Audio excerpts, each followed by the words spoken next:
edition of the Mindset Game podcast, and I'm your host, James Roberts. Before we get started with this week's show, first off, let me take this opportunity to welcome back the regular listeners. And if this is your first time listening to the show, I hope you enjoy this episode and decide to subscribe to the show.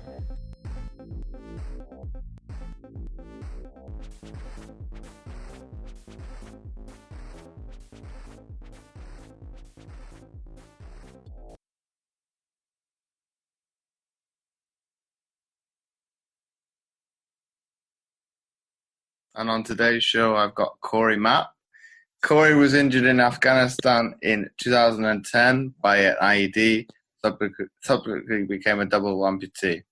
He now takes part in 5 different sports, of which he competes in 2 at elite level. His sports are para bobsleigh, sitting volleyball, cricket, golf, track, and he is currently ranked number 2 in the world in para bob. So welcome onto the show, Corie. So before we delve into today's episode, Corie, can you talk us through, from your humble beginnings in Barbados to the heights of where you are now in Parabob? I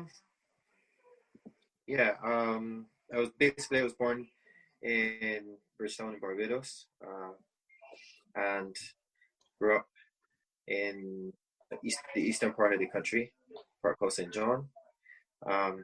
And as time went on, really, I became involved in stuff like cadets and stuff like that. I first visited England in 1985, and I saw the Grenadier Guards changing the guard at Buckingham Palace, and I became fascinated with that, with the foot guards and stuff.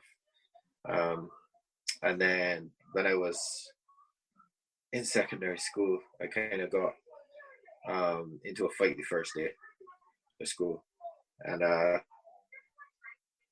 got into trouble. Ended up in the principal's office, and she was like, you can either get suspended on your second day of school, or you can go in cadets and stuff. And my mom was like, put him in cadets. So at that time, the cadet master, he said, give him to me and I'll make him a man.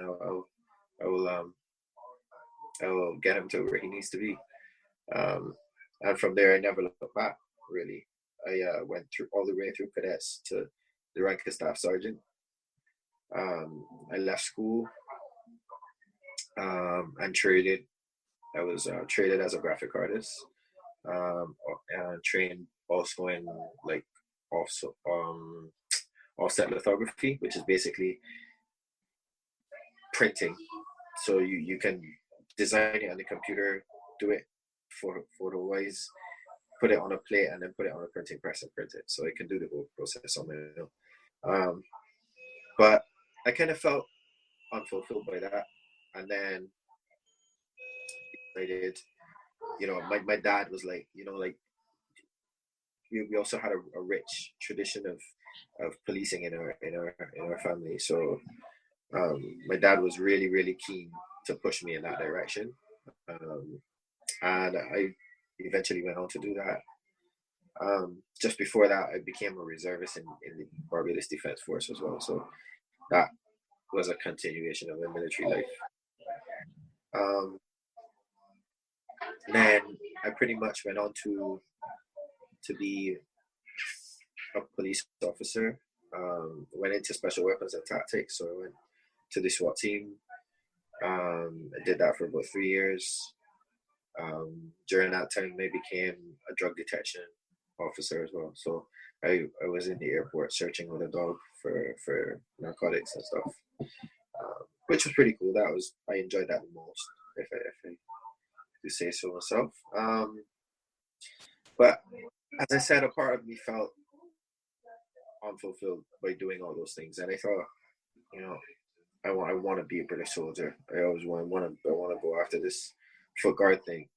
So initially, I came to England to join the Royal Marines in 2004.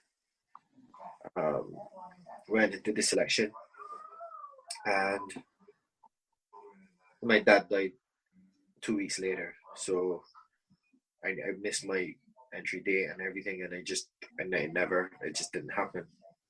So when I came back, they said, I don't know how much you know about Royal Marine selection, but when I came back, they said you have to go through that again. You have to go through Royal Marine selection again. But no chance.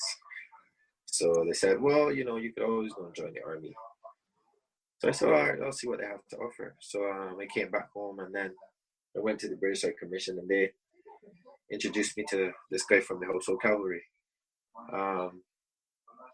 And basically, that was the beginning of my story in the British Army. I ended up joining the lifeguards in the Household Cavalry, serving in London for about 2 years or so, on duty, on ceremonial duty as a Royal Horse Guard. And then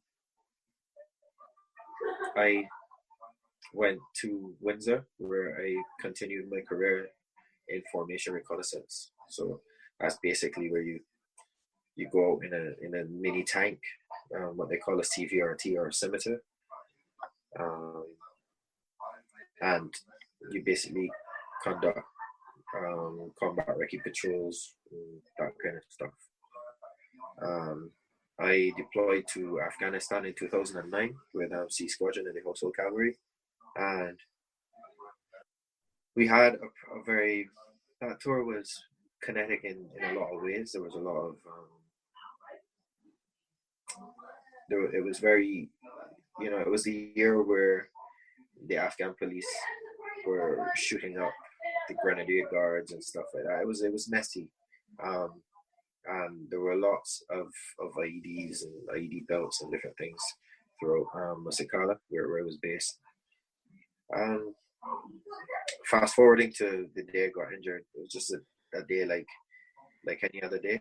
We got up, we conducted our SOPs or whatever the case might be, and did what we had to do and prepared to go out to support the Royal Anglian platoon we were attached to. And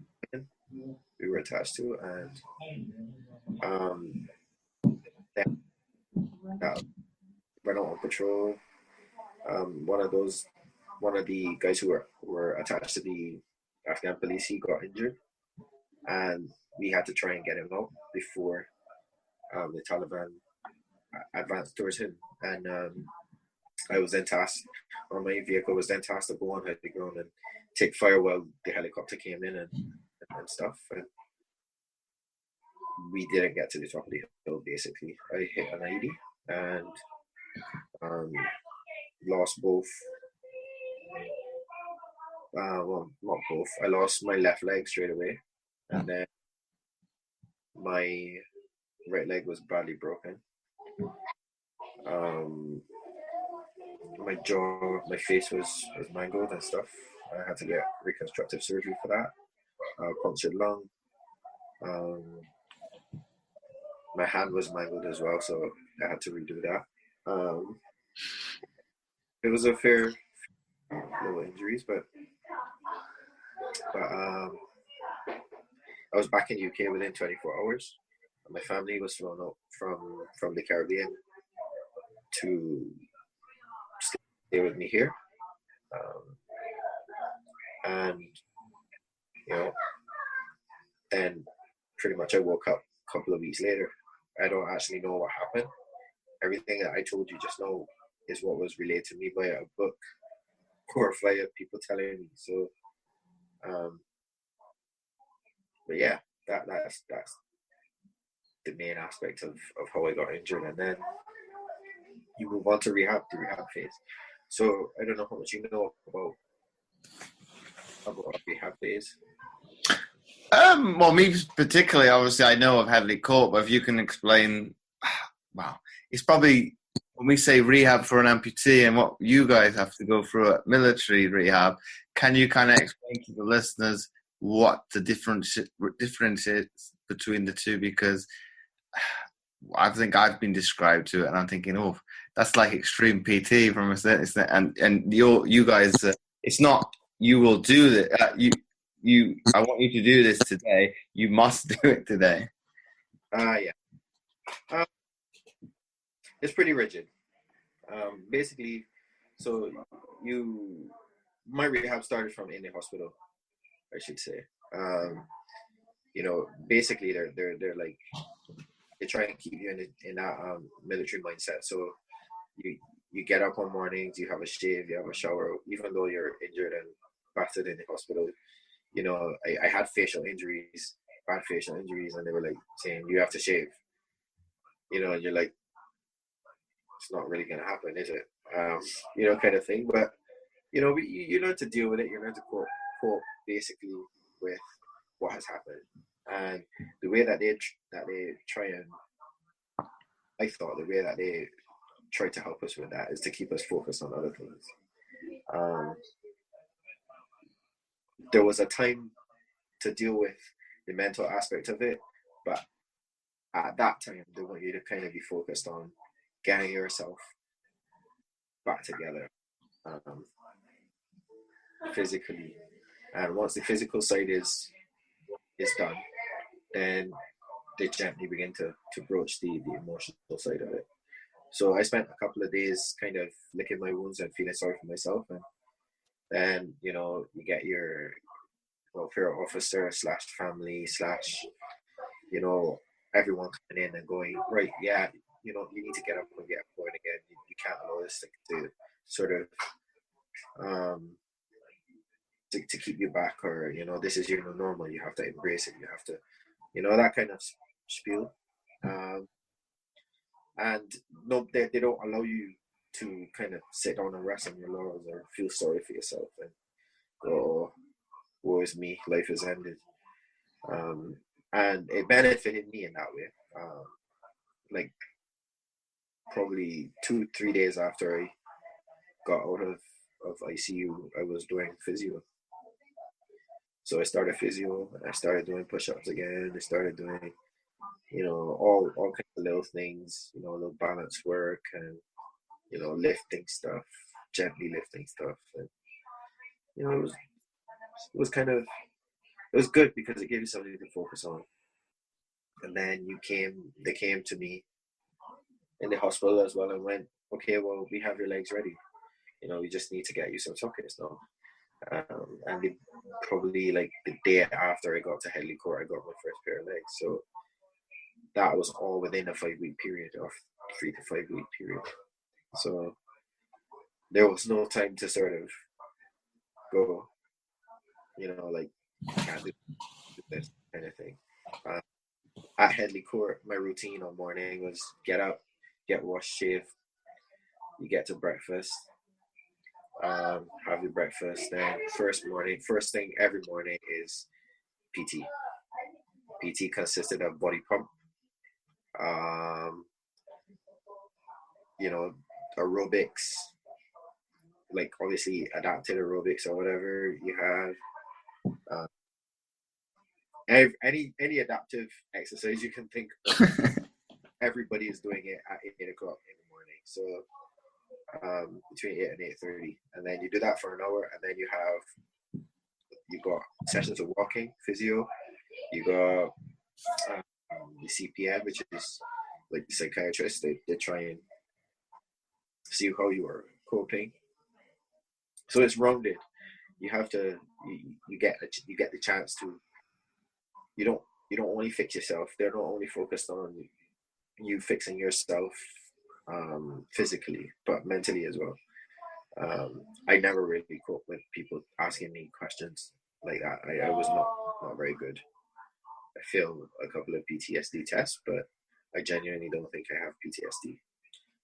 I've never woke up choking anyone, so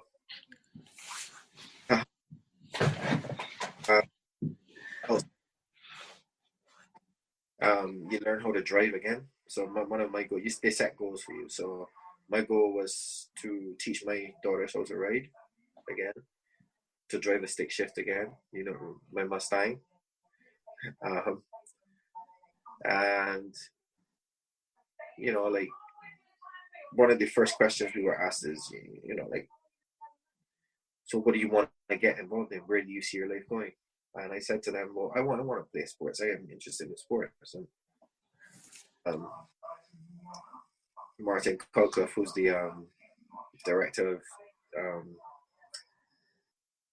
Healthy Hero Sports Recovery, he basically came and said, look, there are many things you could do.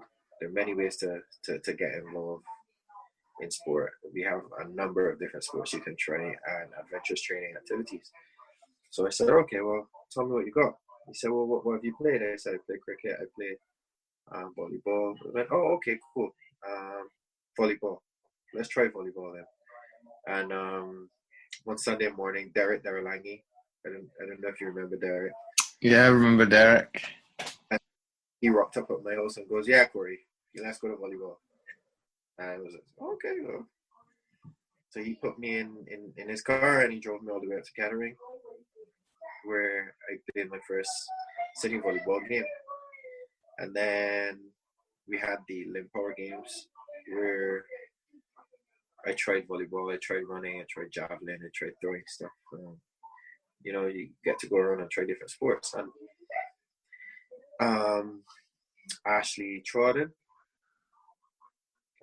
who was the assistant coach for the GD men at the time, and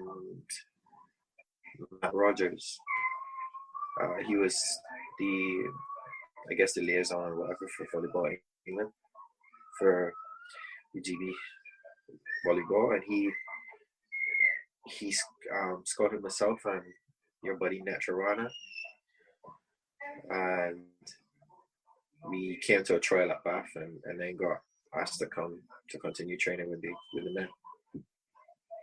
That's how I got involved in volleyball. The rest, golf, the athletics, the ledge hockey, and all these different things are things that I picked up along the way. Volleyball, I didn't make the 2012 games, as you know, because I felt like I wasn't mentally in a place where I could handle that at that time. Being that I went pre-deployment. I went from pre-deployment into deployment and then straight into injury, and it was just a long time away from that. Along with there were some very strong personalities in volleyball that I didn't feel I could handle at the time. And yeah, I needed to get past that and just start to enjoy volleyball again, which I started playing after you guys came back from 2012. So in 2013, Martin again came to me and said, I got a sport that I want you to try. So I said, well, what is it? He said, well, it's bobsleigh. I was just like, dude, no chance. And he was like, you know what? I actually think you'd be pretty good at it. So, no, that was in 2012, sorry. Like, end of 2012. I said, nah, I'll give that a miss. And then a couple of months later, he approached me again, and I thought, okay, I'll give it a go. So I went to Calgary for the first time in 2013, January, and gave bobsleigh a go. And basically, after trying it for the first 8 to 10 runs or so, the coaches were like, "You're kind of grasping what we're trying to teach you, and it's coming to you naturally. We're not having to tell you too much. So we believe that you could go on and be pretty good at it if it's what you want." So the day after that, I had a major crash, and then with a concussion and some other bits and pieces, and yeah, I was ready to go for bobsleigh. So went to Eagles in Austria, continued, and won the inaugural race, the very first power race. Came second in the World Cup that year, second in the World Cup the following year, and I came fifth this year. So I'm actually not ranked number 2 in the world, no, I'm ranked number 5, unfortunately. So that's where I am now. We're scheduled to. I'm flying out for the Invictus Games next week, Thursday. And from there, I go straight to Calgary and start training and back on the World Cup circuit again. So fantastic life. What can you say? Well, because that's probably one of the aspects of the athlete lifestyle I miss is probably the traveling aspect. But Corey, do talk to me through that mindset of why did you go from going, I don't want to touch this with a barge pole, to say, oh, what have I got to lose? What was kind of the initial, what would be the word I want? Doubts that you had? Okay, I don't. Do you think it was apprehension towards it? Towards bobsleigh? Yeah. I just thought I was injured enough already.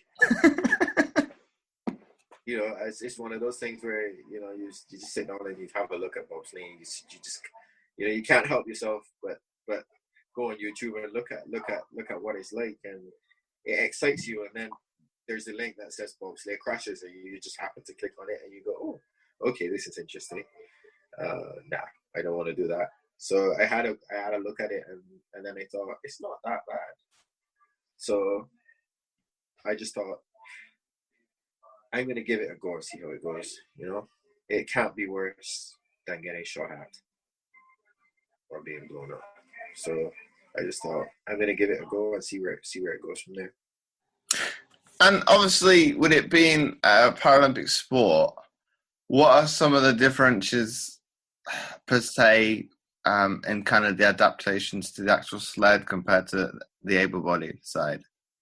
Well, para bobsleigh in itself is very, very different to normal able-bodied bobsleigh.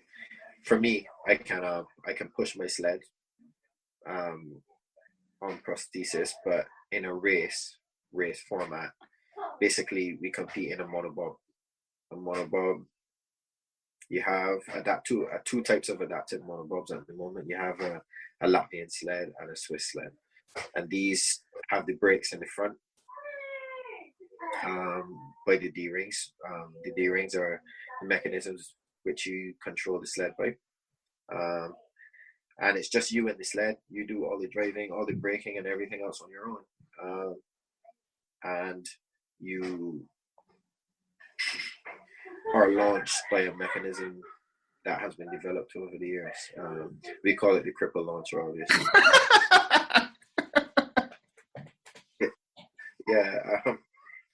Yeah. So you know, like, and that is sort of meant to give you a similar start to what you would get from 4 able-bodied athletes pushing a 4-man sled, or a two pushing a 2-man sled. So you can get anything ranging from a 6 push to a 4. A 4 being rapid, 6 being slightly easier. So naturally we want 5s, 4s on 5s. The faster you get launched, the easier it is to deal with corners. You don't slide off and start doing weird stuff. But then does that not bring a kind of a mindset altogether with, in terms of dealing with the initial speeds? Obviously, coming from a completely alien sport, be it volleyball, to that, what was kind of the hurdles that you had to overcome? First of all, was it speed or just more the technical elements of the sport? It is a very technical sport. It's one of those things. It's one of those sports where you have to spend a considerable time learning things, like as in everything in life. But you have to spend the attention to detail is very important, because you have to learn. You see people. You said, like in the Cool Runnings video. I haven't seen it yet, but you know, I've seen snippets of it where people are sitting in a tub and learning corners and stuff like that. That's not entirely how it goes, but you have to spend a lot of time and mental application learning a track. And you can learn the track. It could be, you know, anything from 15 to 19, 20 corners. And you have to know which way each of them goes, because you can get lost in the track. Because you're going that quickly. And when you like do a track walk with your coaches, you walk down the track and you learn how not just which way the track goes, but how to steer through that part, because you're dealing with pressures and G-forces, and it's very, very hard on your body as well. A lot of the time you are spending, say I'm gonna do my runs at 5 in the evening. I'm spending that entire day thinking about just doing my runs of the track, and all of this for 4 or 5 minutes of time on the track. So it's mentally taxing. It's very, very mental sport, very cerebral. Should have maybe come from the Air Force then, with having to deal with the G-forces. Yeah, it's very interesting. It's one of those things where, like, you're going through a corner. If you see it, it's gone. If you see something while you're in the track going down, it's gone. There's nothing you can do about it if you identify it. So you have to be thinking the corner ahead all the time. So it's one of those things where you definitely got to do your homework. I can only imagine. And if we kind of go back to your initial, well, you could say high-level sport, and obviously you've been lucky enough to, I won't quote myself on this, you've competed at 2 Invictus Games, is that correct? Yeah. What was, say, London like, in your opinion, compared to, say, the second one in Orlando? This is a very good question.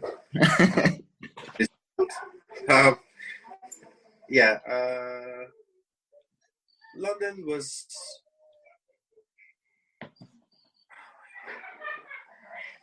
firstly, it's that's like unlike anything that you've ever experienced.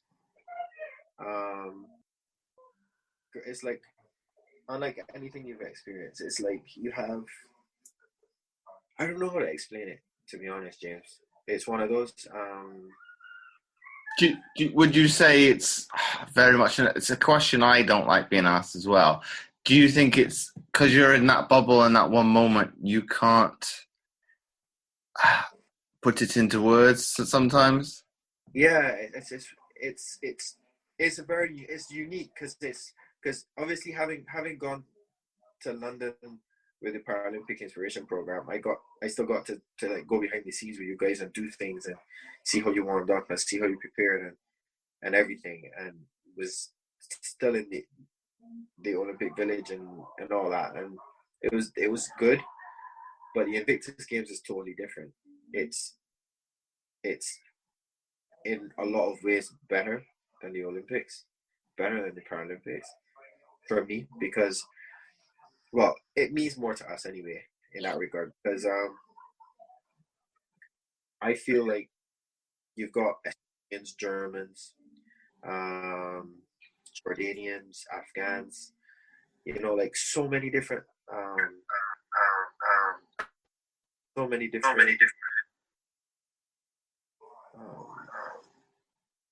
countries.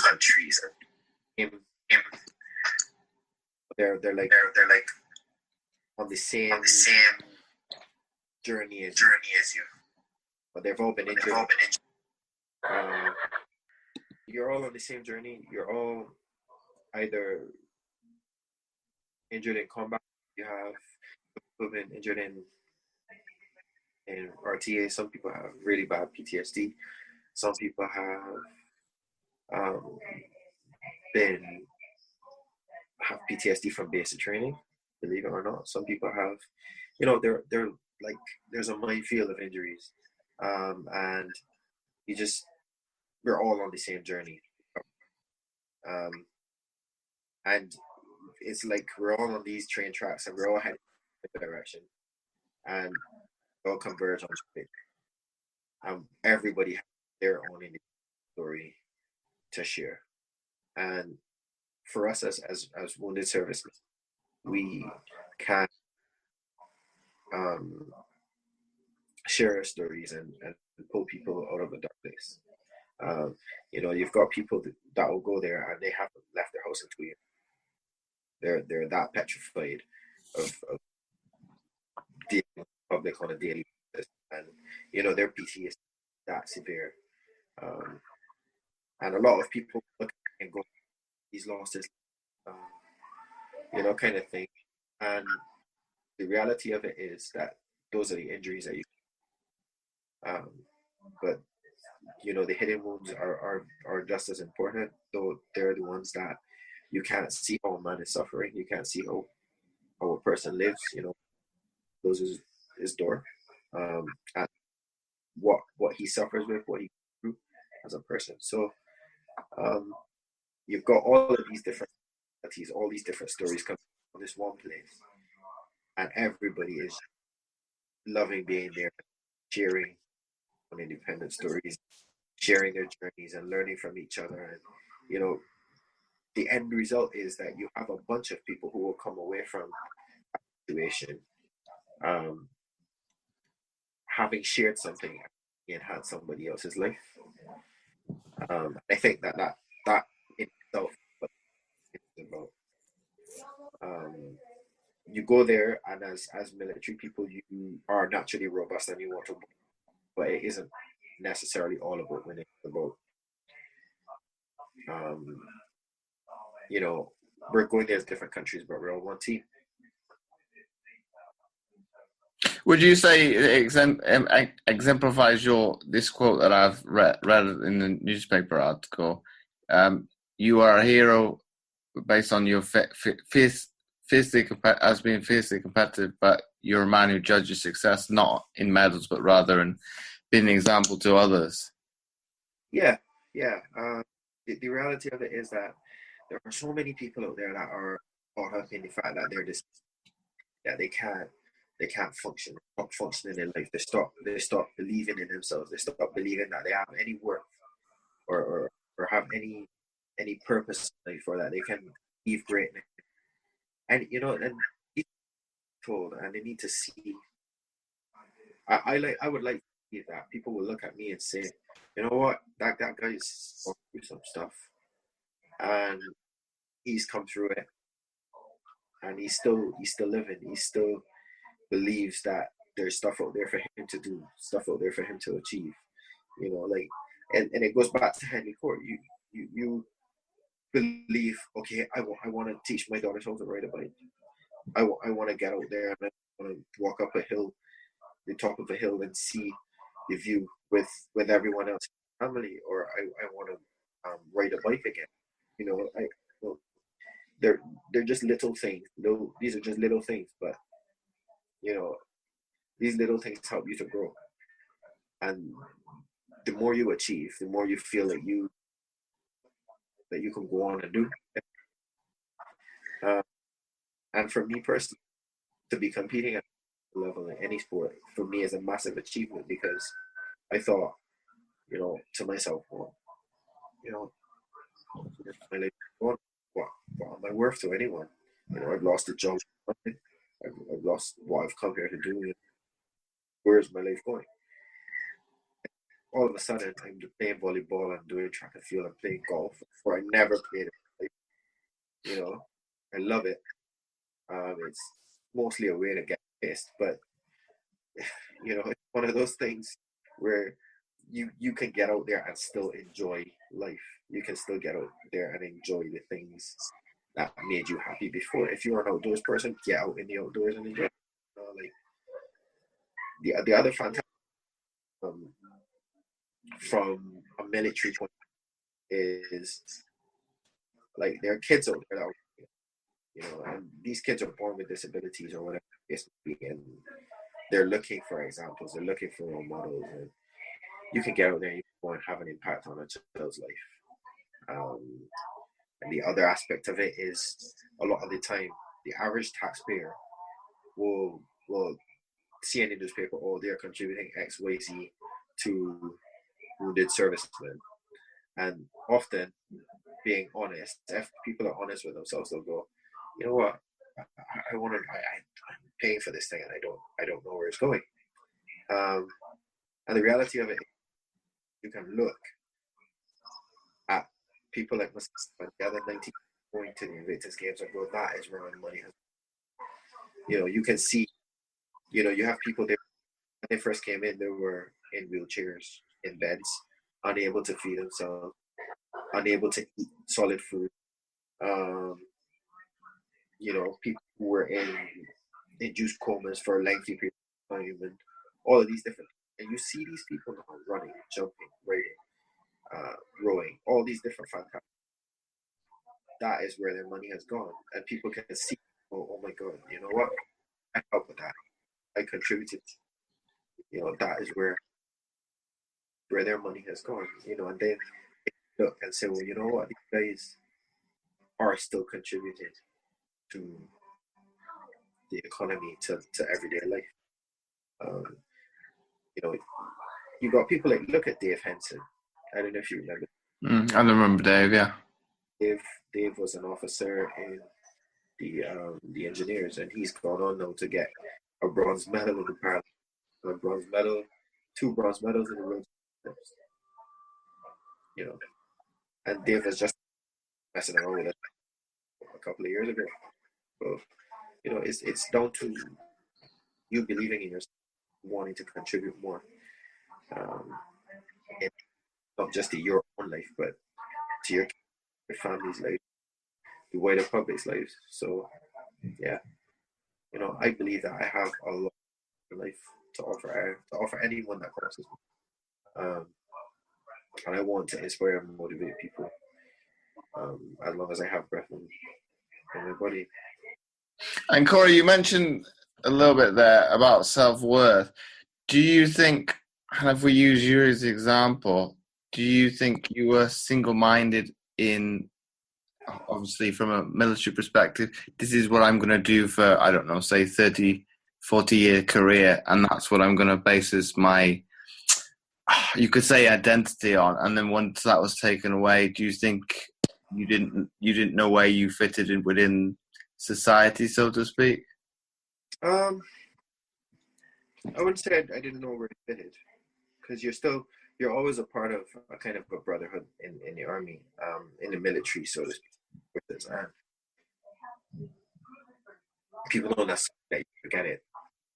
So I never felt I didn't belong, so to speak. I felt like I had to find out I had to embrace the things I felt. I had to embrace my new normal. And that is probably the most important thing you could do as a person, because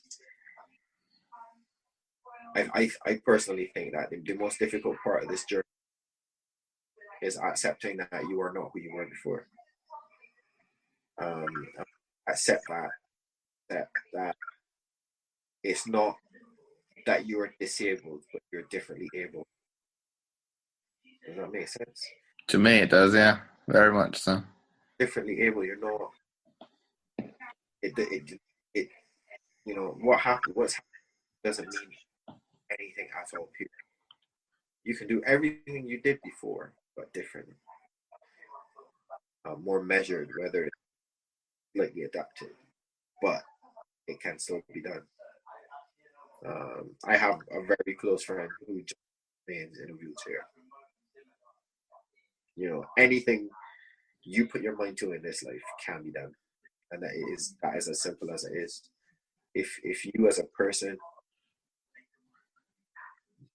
don't decide to get up and get for yourself, or get up and do, that's you. That's a personal choice. But if you want to do something, if you want, it can be done. There's always a way to achieve it. There's always a way to do it. And from that regard, Corrie, do you think when people don't want to set targets, goals for themselves, do you think they're just creating a ceiling and just what would it be, to a certain extent, unnecessary barriers? I wouldn't say it's like a barrier. I would say it comes down to people's personal self-worth. I would say it comes down to a guy or a girl knowing their worth as a person. if you believe in yourself, if you believe,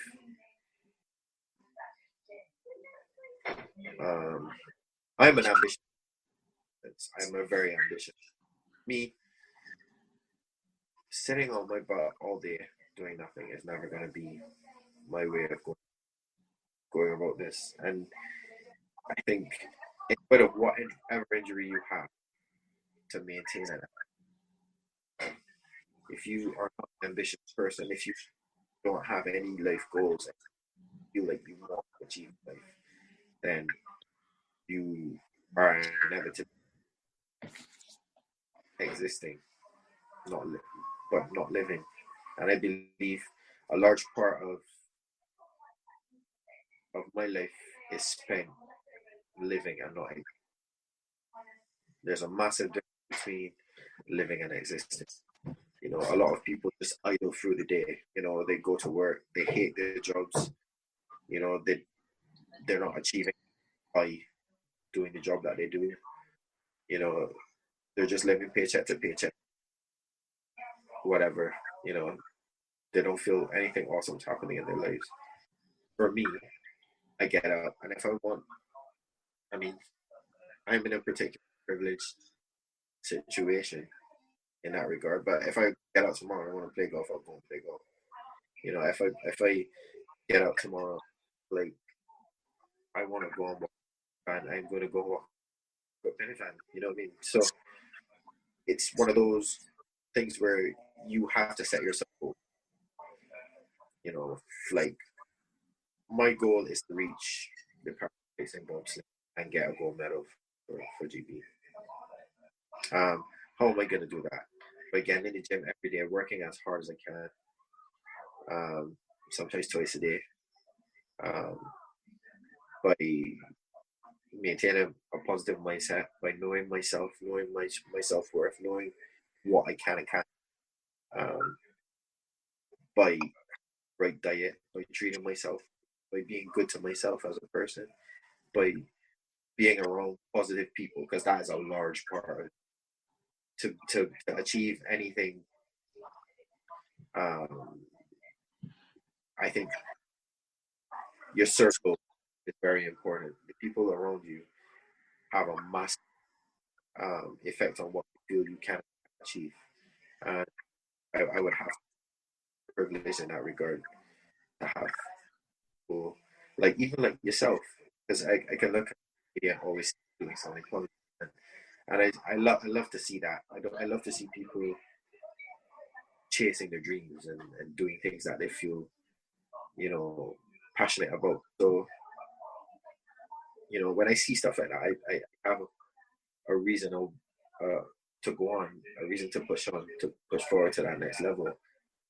And I don't associate, I hate negative people who don't believe in anything, who just only have negative to say about life or to think.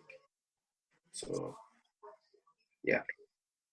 Well, it comes back to probably critical thinking in a way, because if you only have that, what would be that perception of everything is always going wrong for me, and having that negative mindset, you're always going to have that one-track mind. Whereas if you can maybe look on it on the flip side and look on the other side of the coin, okay, you might be having a bad day, but you need to look at it in this way. There's somebody in the world that's in the similar situation, if not worse. So that's probably looking at it more positively. But I think as you talk about it, being more positive and being around those influential people that are of the similar mindset, it does make you obviously aspire, believe that you can achieve in all essences sometimes things that you think are impossible. Yeah, that is very true. You know, I've found personally, if I, like when I was in hospital, the doctors told my family, do not treat him any different to how he was treated before he was injured. Make him get up and get his own food. Make him sort of put his legs on and go to the toilet. Don't let him crawl around on his knees trying to get to the toilet. You know, just just make him exist as he normally would as a man. Don't make him feel like he's any less of a man than he was before. I've got to a stage now where, I absolutely function as if I was normal. That's as if I was, or I conduct my life as if nothing happened. It's only like earlier this year I had surgery, and I was bed for like 15 weeks. And I was like, I hate this. This is really shit. Like at that point, I just thought, yeah, I feel disabled at this point in time. But at that point, although that was happening, my family was still trying to like make me get up and do stuff. Like they won't let me stay in bed for longer than 2 days. They won't let me get on the feet for longer than a couple of hours. You know what I mean? Because these are the things that make you mentally disabled, so to speak. You just cut yourself off. You become dysfunctional as a person. But I think, obviously, following your journey after I retired, and kind of when you went to bobsleigh, I'm thinking, what's going through his mind? What is there something? And I kind of looked to myself, and Rob included. I'm thinking, what would possess you? Well, probably more so Rob, because he's on a tea tray, so to speak, to go down. I don't know, was it 50, 60 mile per hour down a chute? Well, I was trying to, and that's probably why I wanted to speak to you. Is what possesses you to want to do that in the first place? Obviously, from when you accepted the challenge.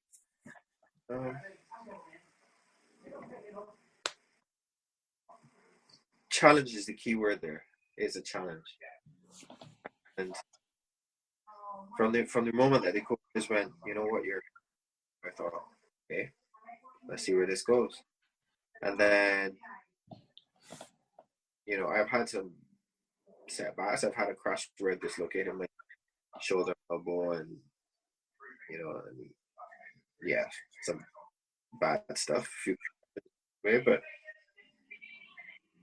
you just think to yourself, well, this is a challenge. I am not it, but I want to be great at it. And the fact that the coach sees something in you,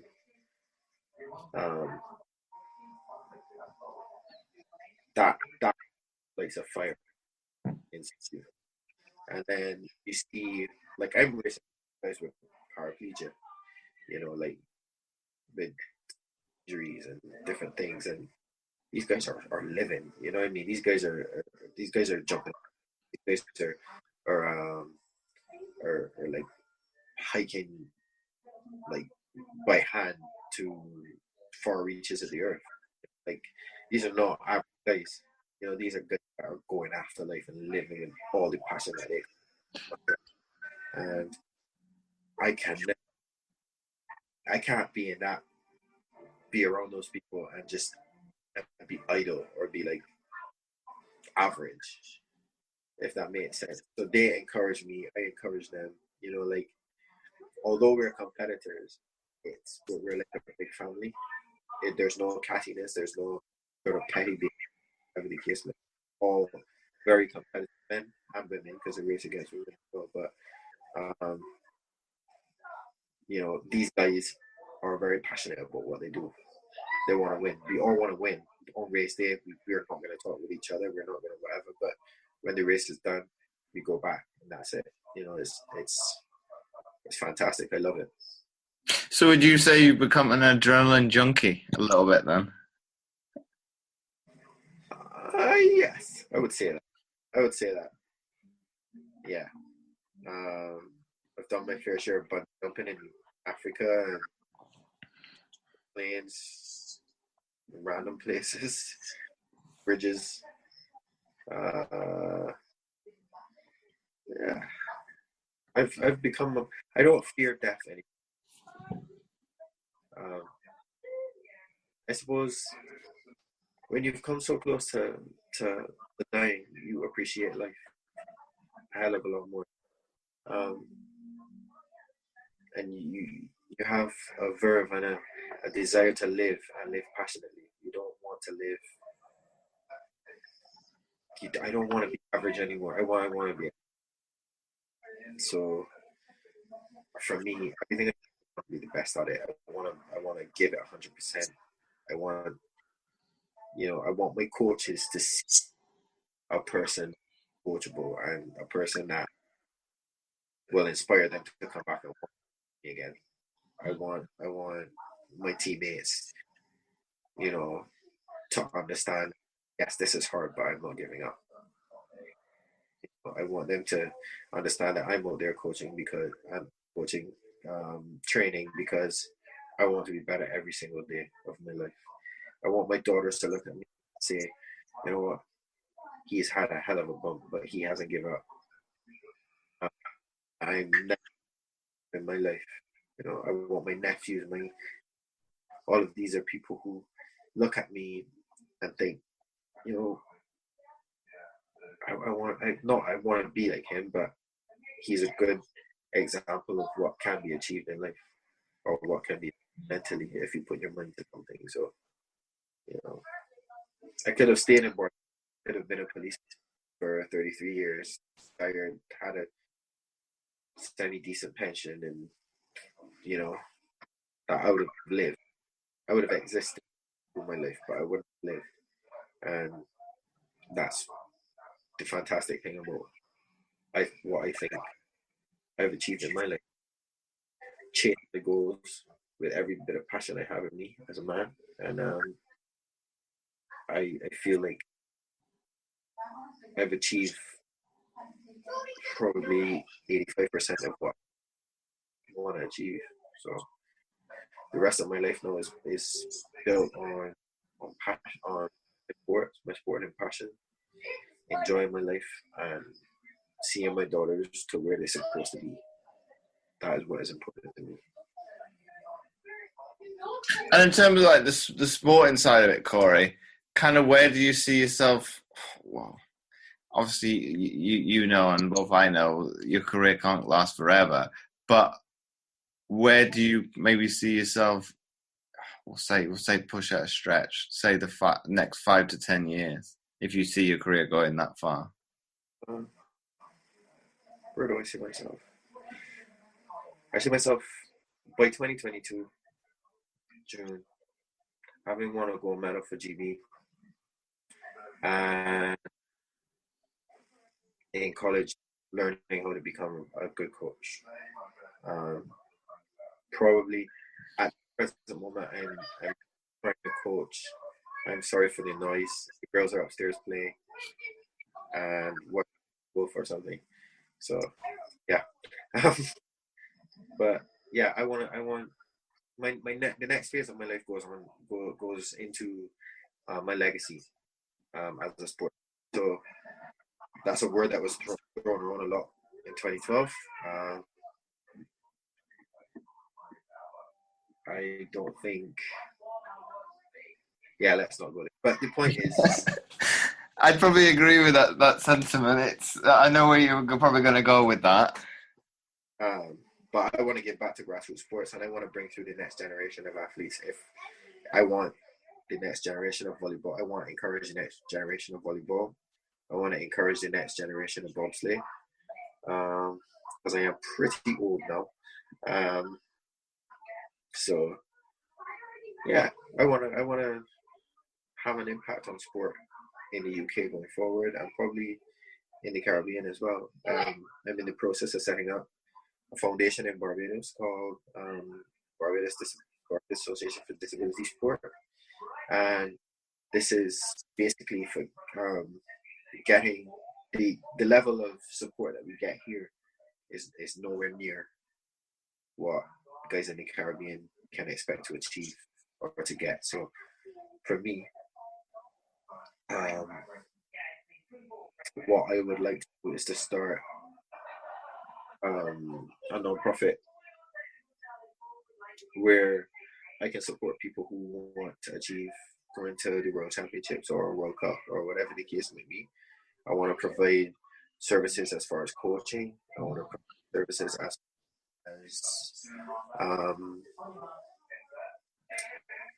you know, I want people to get out of their houses.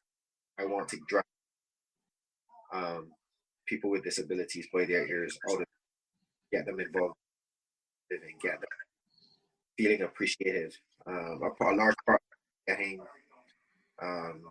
the government of Barbados to sort of change the sidewalks in town, in Bridgetown, because the sidewalks are pretty high, pretty difficult to traverse by wheelchair. So all of these are things I'm trying to address. And,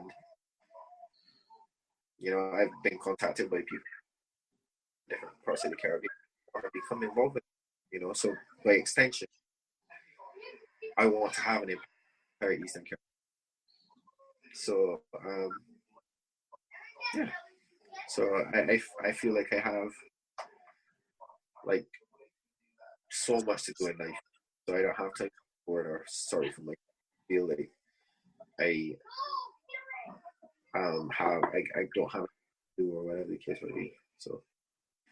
Yeah. And my last question for you, Corey, before we wrap up the show, if you had to summarize this episode into one sentence for people to take away, what would that be? And you asked some difficult questions. To summarize, my life? Whatever comes to mind for you.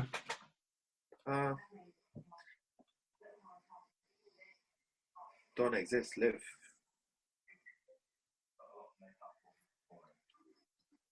That's it. Don't exist. If you are just exist, you're living life without purpose, without passion, without any